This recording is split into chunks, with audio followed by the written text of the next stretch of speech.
I came from Afghanistan to Iran, and from Iran to Turkey, from Turkey to Greece, Greece to Macedonia, Macedonia to Serbia, Serbia to Hungary, Hungary to Austria, Austria to Germany, and then France.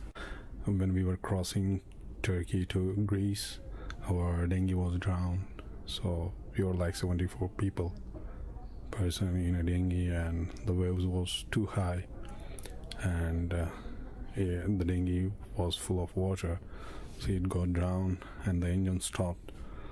So for our luck, there was someone, because we were near the Turkish shore, around 150 or 200 meter. There was a car who stopped, maybe civilian, someone who called the police, and the police came with the boat and with the cars, and they just saved us. For the second time we tried, so we crossed for the second time. I have seen many bad things, like people died in my front, people hit by trucks, people hit by like trains, and I can't remind those stories. If I remind those stories, so it's a bit like, for me, not, I will cry then. Hello everyone, that was an excerpt from the documentary The Hungry Road, produced by today's guest, Bairbre Flood. Bairbre hails from Ireland and spent an extensive amount of time travelling to and working in the refugee camps in Calais. The Hungry Road is a compilation of interviews she conducted there.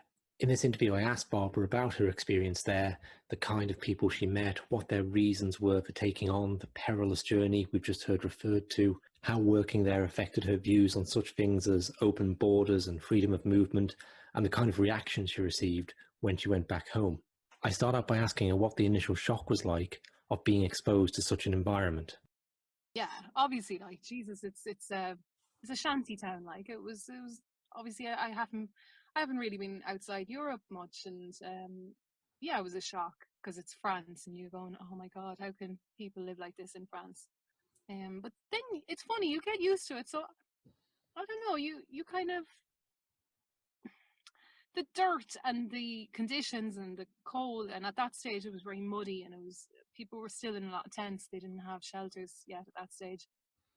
But when you talk to people and you just hear their stories, it was that would upset you more. It wasn't the conditions, it was people's stories, people's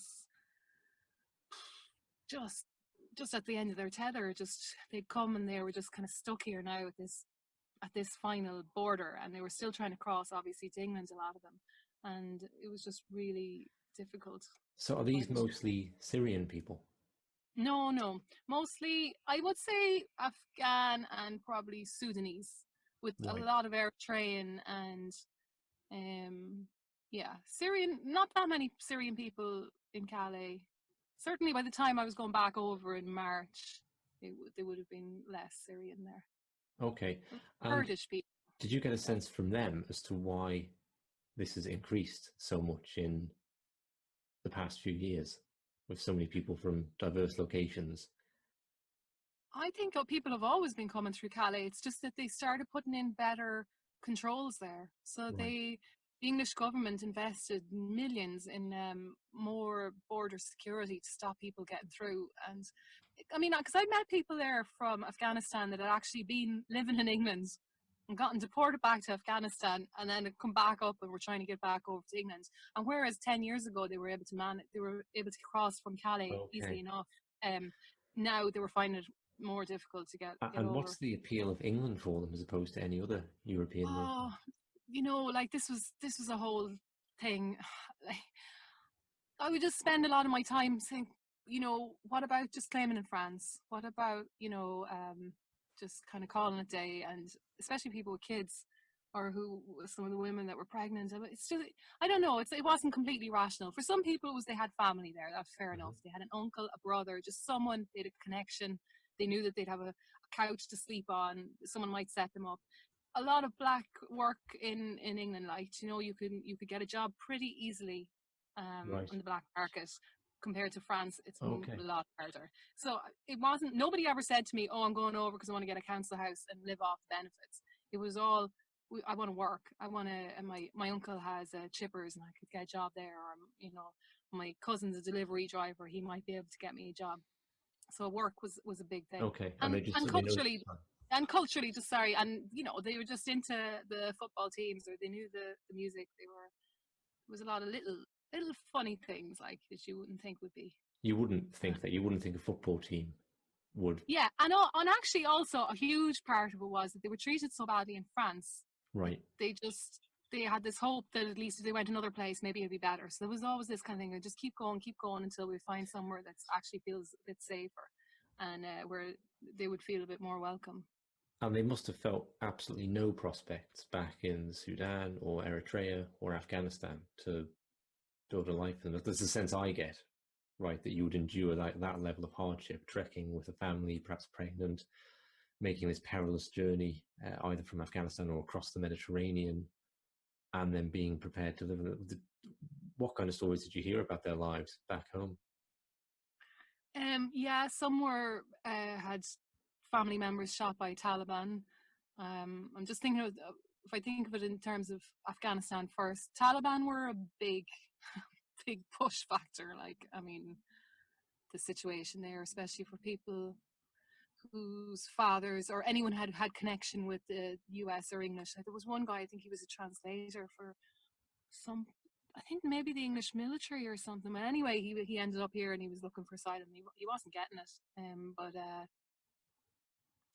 yeah, those kind of religious groups, those Islamic terrorist groups, were a huge push factor. I mean, obviously, some of the Kurdish Syrians that I initially met in that September talked a lot about that, and just getting a knock on the door, like, we want you to come. Like, say this doctor, for instance, we want you to come and help us, and he was just like, okay, yeah, no problem, and then legged it.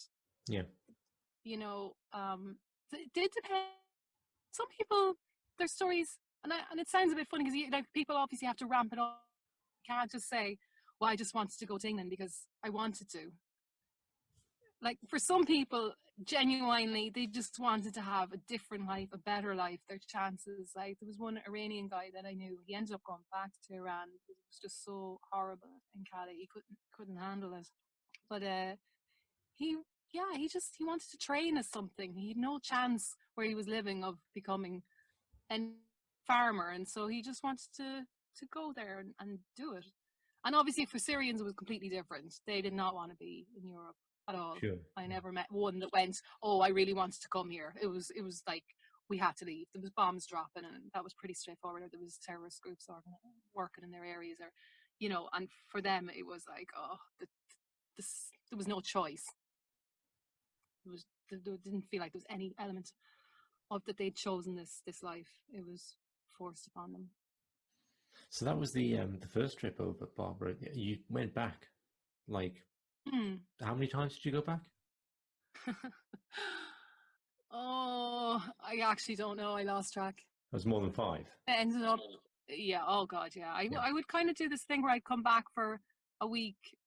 I would come back for 2 weeks, go over for 2 weeks, come back for 2 weeks, that kind of thing. So I was pretty much living there, so I started going back over again after the winter. I think it was March. I went over to do the radio documentary initially, and I was only supposed to go for a week, and then I went back to, and I just had that pattern then until the camp was destroyed in October. So it became, I was intending just on doing a documentary, awareness out, get people's stories out, and then actually I just got really sucked in. And did you see the same people still there when you would go back? Oh yeah, I would stay in an area, Little Syria. I mean, it had nothing to do with Syria. It's totally not like Syria, obviously, but yeah. And it was would meet, I would have friends in different communities. So like some people would live up in the caravans, the Eritrean women. Then there was guys over, Sudanese guys that I know. I wouldn't, like, obviously by the time the camp was destroyed, there was 10,000 people there, so you wouldn't know everyone, but you'd kind of know different areas. It was like, had a different sense and a different atmosphere in different areas depending on what was going on and who was there. And it became like a small town where you would kind of recognize people, especially people who've been there a long time. But like, the idea was not to be there a long time. The idea was, it was stay there and use that as a base to try and get to the UK as much as possible. Mhm. Though there were people there who were claiming in France, and France doesn't have to provide you with money or accommodation while you're claiming. And so there was, I just said, would have been on the street otherwise, and at least they had a shelter. Okay, Right, it I see. wasn't great. There was, there was a kind of portaloos and a little bit of running water, even though it had E. coli initially, but they did fix that up. And it was supposed to have been safe by the end, which I hope it was, because I was drinking it, so I'm sure it was grand. So there was like village from one place in Pakistan that they had come over pretty much en masse, and they were staying there. They were claiming in France, but they just had nowhere else to live. So there was people like that there too. A whole village en masse. Do you know what prompted them? Oh, they were Shia, and they were getting a lot of Right. stick because the area, like, I'm going to apologize to your listeners who really know far more than I do, I'm sure, about all the geopolitics of these areas. But it was a place in Pakistan where being Shia was a problem. I think they were getting hassled, more than hassled. They were getting beaten up. Some of them being killed. Yeah, but I'm not sure. I don't actually even want to name the area anyway. I do know the area, but I don't. Yeah, no, sure. That sounds like a very Yeah, plausible story. Yeah, it was. I know they, in Pakistan. I can imagine that could be a problem for you. Yeah. And did you see the kind of conflicts that were going on between these groups? Did they follow them to the camps at all? Where you still had people of? No, I didn't see that. I have heard now in Greece there's a lot of trouble between there's some Daesh guys from Idlib that they killed, I think, two Kurdish guys during Ramadan because they weren't doing Ramadan. They were drinking water and they got annoyed. And there's a lot of trouble there, I think, between the different groups. But I didn't see it as much in Calais. Obviously there was fighting, a lot of fighting between people, but not for, I didn't feel it was for those kind of reasons. It was just, for, like the big fight that happened in May. It was in the skip the queue, the food queue, and it was just like a pressure cooker. So the slightest thing, and it would just blow up, and then next thing, a whole load of people start fighting in the queue, and next thing, knives were drawn, and then Wow. stones were out, and then there was guns there too. But I didn't see too much of that, but there was a lot of damage done.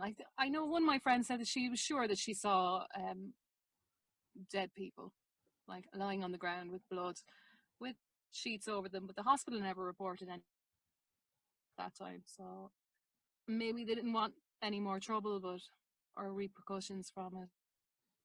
I never found out really, but I heard it from a lot of people that they actually saw people getting killed at that time.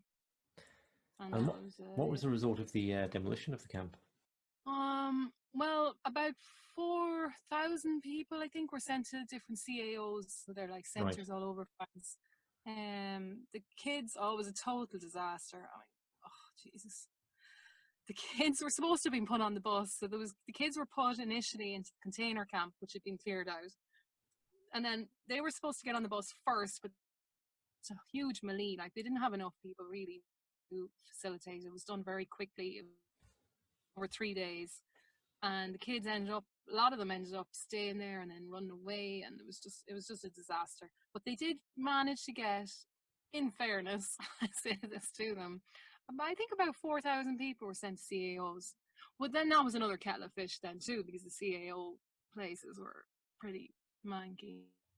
And some people were just deported directly from them, especially a lot of the Africans. They were sent to CAOs down in the south of France and then put on a flight back to wherever. And yeah, a lot of people legged it. So in the month beforehand, it was very tense, the situation. A lot of people legged it to Paris or Brussels, or even over to Germany, or they would just kind of, people freaked, panicked. Nobody really knew what was going to happen. I didn't even know. I thought, there was going to be riots or something. I really couldn't predict how it would have turned out. But they pretty much got everyone out. Okay, they fucked up with the kids big time. I mean, that was huge, and I really don't understand how they did it so badly. But about 4,500 people were sent on buses. But I mean, people still come back to Calais. There's hundreds still there. Right. Not in that place. You can't go near the actual site where the camp was is just it's you can't go near it. But there's people in ditches and different other camps around there. Do you see any end to this problem in sight, Barbara, or is this going to be the continuation of people flooding into Europe and having to live in conditions like this and being sent back and trying to come again? Yeah, it's always gone on, and it always will. I mean, people, for whatever reason, sometimes it's war, sometimes it's poverty, sometimes it's persecution from a terrorist group. Sometimes it's family dynamics. I mean, some people, their family is really oppressive, or they're gay, or they don't want to be religious, or whatever the reason is, or just the economic factors. People will always want to move, but not, we get a tiny percentage of people from places that come here, and the general feel is when they get here is a sense of disappointment, and I don't know, you kind of wonder. I don't know. I wonder with a lot of people, apart from the ones that really had to go, obviously, because there was bomb extreme circumstances.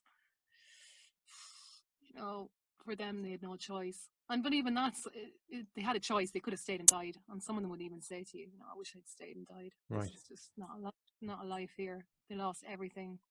And then dignity a lot of the time in the process of seeking asylum, even if they get and then they go through the whole thing, starting again, middle-aged or getting on in years, trying to just start from scratch again is incredibly. For the younger ones, it's easier. For the younger ones, they just work loads and they can kind of get on with things a bit better, I think.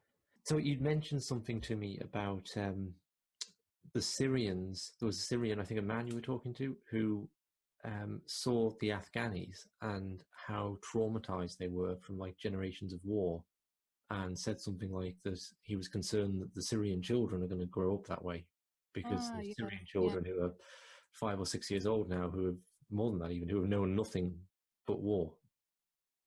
Yeah. I remember, one of my friends saying that, and I didn't know what to say, because, I suppose it's a possibility, and what can you say? No, that everyone will be fine. Oh, it'll be grand. No, it won't. Like, sure, they're going to be damaged.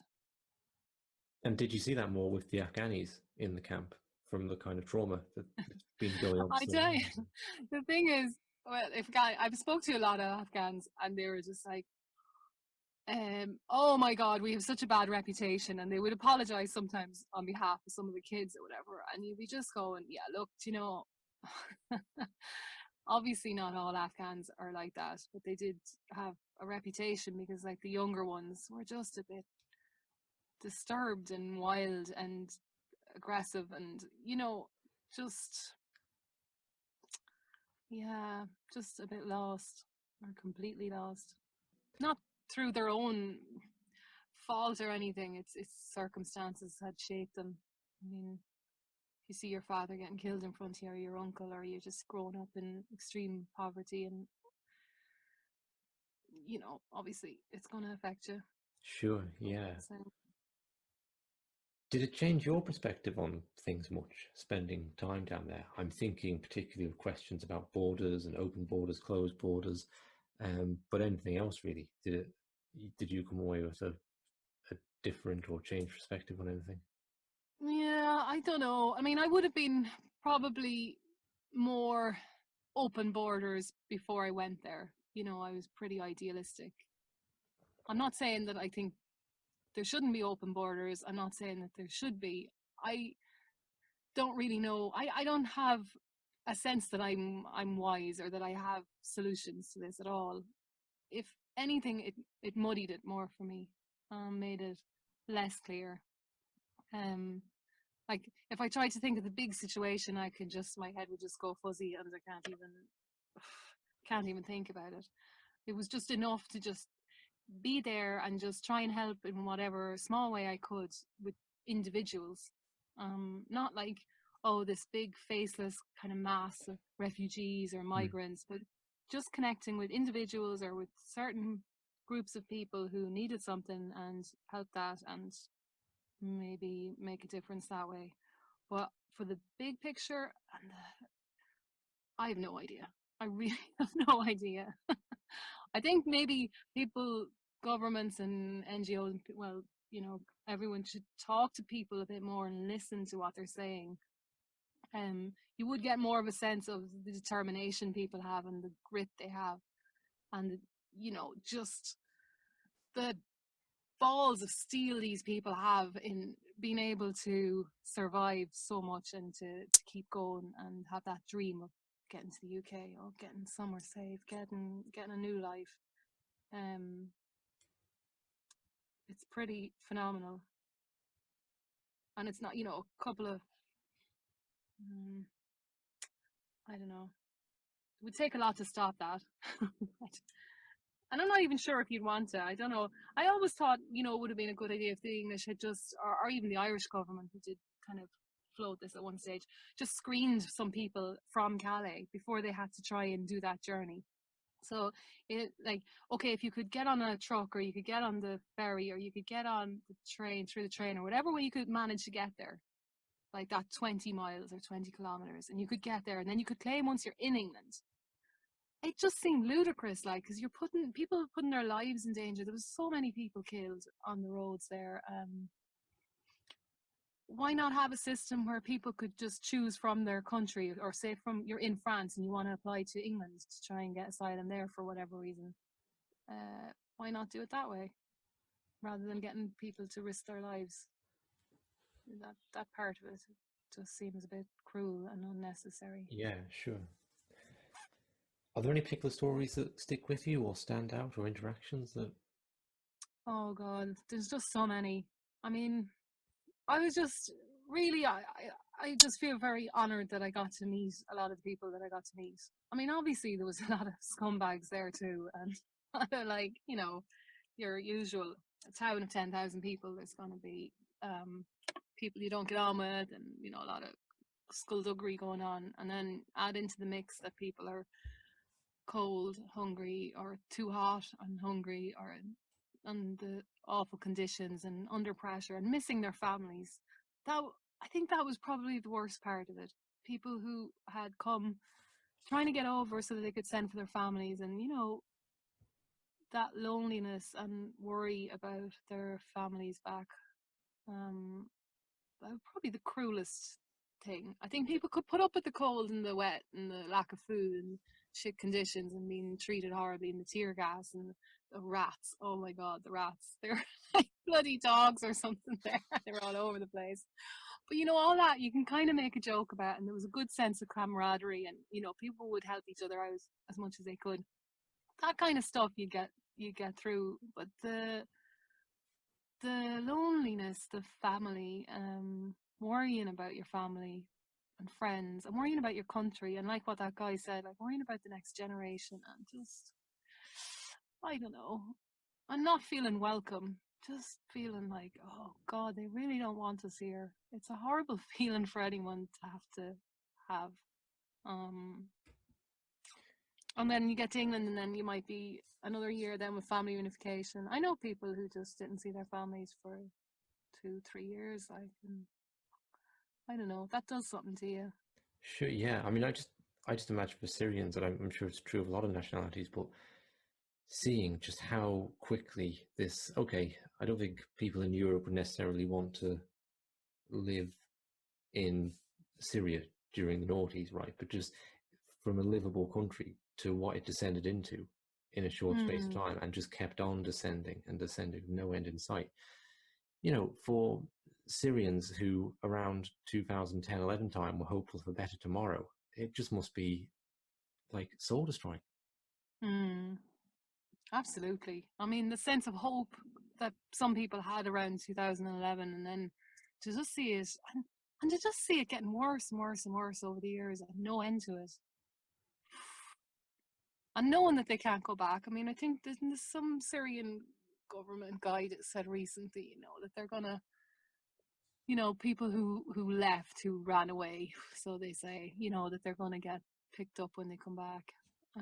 That's a real fear and a real problem that people, even when the war finishes, people can't just go back in a lot of Sure, cases. yeah. I mean, you just wouldn't know what you were going back to, right? The idea of Mm. wait, like, I mean, You could this, be on a list somewhere, you know, you yeah, don't, yeah. you This know. experience is not going to have made Bashar al-Assad a nicer person, or the regime nicer and more lenient, you know. So yeah, just soul destroying that way.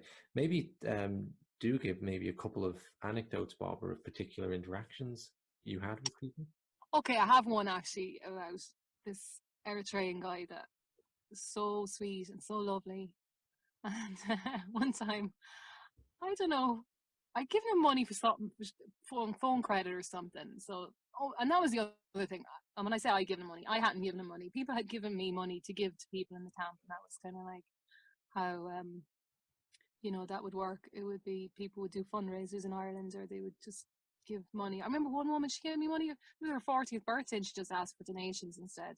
Mm-hmm. So anyway, I gave him, not from my money, obviously, this money for phone credit or something, and that was grand. And then I came back, and I was trying to contact him, couldn't get in contact. Went back again. I was like, I don't even want to say his name, just because that's the other thing. Like people who are there, and then if they get to England, and if they're there's proof that they've been to another European country, then it affects their claim. Oh, So sure, yeah. I'm just being careful not to say people's names. But anyway, I'm sure Home Office isn't listening to this. but he goes to me, oh yeah, he goes, I'm really sorry, Barbara. I was just like, I met this homeless guy, this French homeless guy had come into the camp, and he felt so sorry for him that he'd given him the money instead. I was like, oh my God, like he mightn't have been homeless. And goes on, yeah, no, he was.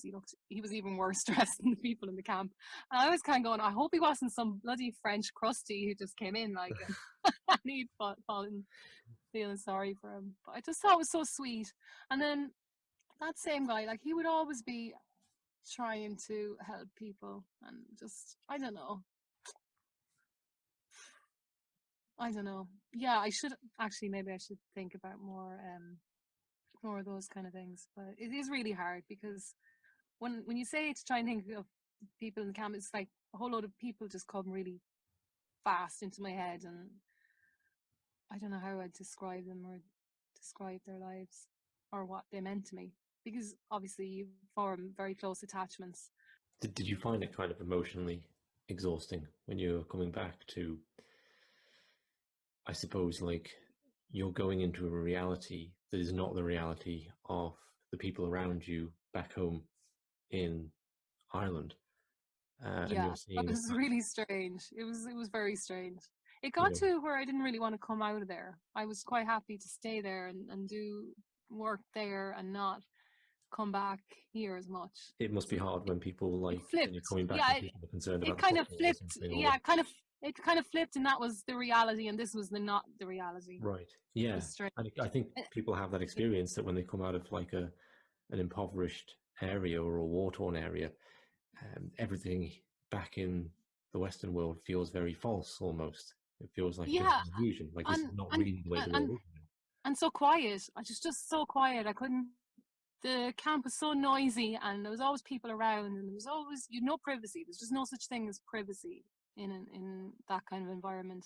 And then you come back here, and everything's kind of sterile and cardboardy. Though I have to say, I love toilets. You do start appreciating showers and toilets much more. Well, yeah, that's the So, thing you do. You, like being deprived of these kind of conveniences absolutely makes you appreciate how miraculous they are. and also just psychologically, like knowing that people were trapped there that had no choice in it, I felt a certain amount of, I don't know about guilt, but kind of, yeah, I suppose it was maybe like Jesus, how can I enjoy myself when people I know are living in Yeah. such bad circumstances? What were your Yeah. own living conditions like in the camp? Were you actually staying inside the camp? And They were lovely, actually. Very plush. Yeah, I brought some of the blankets. They donated them to me when the camp was being destroyed. I was donated a few blankets. It was lovely. I actually, when I think back at that shelter, very fondly, and very hard to leave it when the demolition was going, was happening. Um, yeah, bunk beds. It was damp and it was cold. And then it was, you know, the physical stuff though isn't really that important. It's the mental stuff, it's the emotional stuff, and you do feel very ineffective then as well, because obviously you can't really do a huge amount to help people. Yeah, You just sure. do little things, and you realize how deep a lot of the problems are, and how little you can really do. And just some days, I know some people would just be really down and you couldn't really do much about it.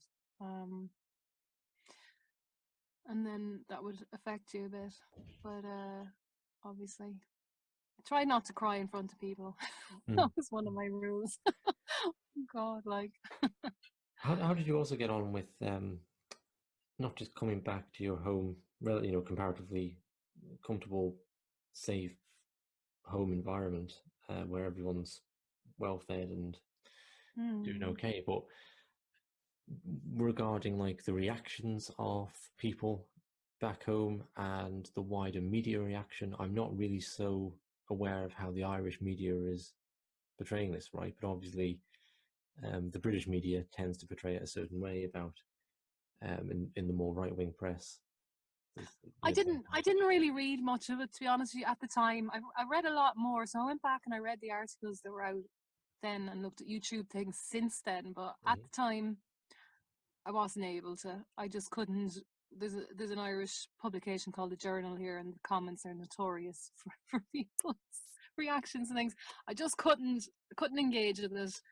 Couldn't take much notice of it at the time because I just get too upset. And also, people, in fairness, unless you've been through it or you know a lot of people, or you have, you know, friends or people that you really care about who've gone through these things, you know, you've got your political views, or you know, you've got your opinions. People can't know any better. I don't blame them. It's like, you know, they just see all these people coming in and they're just this faceless mass and like they're afraid, and that's just a human reaction, and I don't blame people for that. There was, you know, most people here were grand. They'd be like, oh, fair play to you. I had a couple of incidents, you know, and I was getting a lot of weird phone calls that anyway, but yeah, a couple of instances in a pub, but you know, Were people being angry with you for going, or yeah, being angry with me, like seeing me as kind of like, what way did she put it? She said like, you know, you're helping them, like, you know, you're kind of allowing this infiltration of Europe, and she felt it very that I was being a traitor to Ireland by helping people there. But that was a very unusual. And you know what? I could see where she was coming from. Like, I've no problem with people being racist, actually, or being anti-immigrant, or being, you know, people can have whatever views they want. Like, I'll as long as they don't hit me, you know, as long as they're not, honestly, like if they're not, you know, physically abusive, and they're able to have just a conversation, and they're not too verbally abused, you know, keep it kind of pretty civilized. I don't mind having these discussions, because that's how people learn. And I'm not saying that I know all the right things either, because, you know, there was a van driver from Poland killed on the road to Calais 2017, like from one of the roadblocks. So like the roadblocks were dangerous, and I can see why people mightn't want you know, gangs of people setting up roadblocks to try and get into the UK. That's, you know, that's oh yeah, kind I of mean, real when I say stuff. about right-wing media, I'm not saying that because I think that you know, everything expressed there is wrong in substance. Okay, so one of the complaints from people in Britain, particularly like parts of England, is that their communities have totally changed over the past 30, 40 years with massive influx of immigration. And they never had a say on that, right? No one ever asked them their opinion on whether they wanted the nature of their communities to shift. And I totally get that. And I don't have a fixed opinion on open borders, closed borders myself, other than I think it should basically be the decision of the people in the communities it affects. So I'm not saying that because it's wrong in substance, but what I find with the media is they tend to, that kind of thought goes hand in hand with the dehumanization of the people in these positions, right? And I think whatever decision you make around whether you open or close borders or let people in or keep them out, you have to do it with a remembrance that they are people coming from conditions which are, you know, far worse than what people typically experience in the UK and Ireland and Western Europe. Yeah. I can't really, I find it hard to read media accounts though, even of things. So if I read stuff about, you know, the crossing between Turkey and Greece, for instance, I can't actually read things objectively anymore because I just hear people's voices in my head of their actual crossings. So I'm so biased now, and I can't separate out the people that I know and their stories. And if I see something on the media, I don't see it. Oh, there's a dinghy with these people on it. It's like, oh God, I see, and it's the person I see. And so I don't know what it's like for people who don't have that emotional connection. For them, it's, you know, it's politics. It's trying to figure out objectively what a solution might be. And I know if people can do that, that's their job and that's what they're able to do. That's great. It's not something I would be able to do. I would be much too emotionally invested. So, for instance, you know, in Ireland here, it was a place, Ballahadreen, where a couple of hundred Syrians came over to a disused hotel that they set up, and they hadn't told people in the area. And there was a bit of thing about, oh, the government should have had a consultation process with the locals, blah, blah, blah. And actually, you know, in the end, I was going, I don't think they should have, because people in the community were okay once it was set up and it was going. But if they'd had loads of public meetings beforehand, you would have had half the racists in Ireland going to them and stirring up stuff, and, you know, and it worked out okay. I mean, the people came there. A lot of them have been given places in different parts of Ireland now, and I don't know if people make just a bigger deal about it than it has to be. I'm not talking about England now and places where they have completely changed. Yeah. I'm just talking about in the Irish context. The numbers are still really, really low. Yeah, sure. Percentage-wise, the population, but there's still that argument, yeah, that you should consult with local people, and I'm not really too sure how that would actually pan out, because people aren't always the most informed. But then I suppose you can always have discussions with them. One thing is just as well, I'm always kind of conscious as a non-refugee and as someone who's, you know, had the life I've had, and I have a passport and I can go pretty much anywhere I want. And I'm speaking on behalf of people who, okay, I know I might know them very well, but, you know, it's not my actual experience. And so I just want to caveat everything I say with, it's still, you know, Barbara from Ireland talking about people. And, you know, one thing one of them said, Tarek said once, he's like, you know, but you could always leave. Like, that was the difference between you'd stay here and you know, he kind of was saying, yeah, it's great, you know, you come and but you could always leave when you wanted. Yeah. You know, that's the difference. And you can't understand what it's like. I can understand the rats and the cold, and I can understand different parts of it, but you can't really understand the lack of choice until you actually have that. And what's that Blur song actually? Because isn't that something about, you know? It's pulp, common people. Is it pulp? Yeah, it's that. It's that kind of thing. People. Like you'll never watch your life. You never live like common people. Something about, like, you know, you'll always have daddy's money. Call for your dad and he could end it all. Exactly. The yeah. hash of it. Exactly. I could always ring my dad and end it all. And, you know, that's when it comes down to it, that makes a huge difference. So I just want to reiterate that. Thanks for listening, everyone. The Hungry Road was produced with support from the Mary Rafferty Journalism Fund and is available along with Barbara's other documentary work at a link below. To play us out, we have some music from the refugees in the camps, recorded by Barbara's colleague Isolde Healy.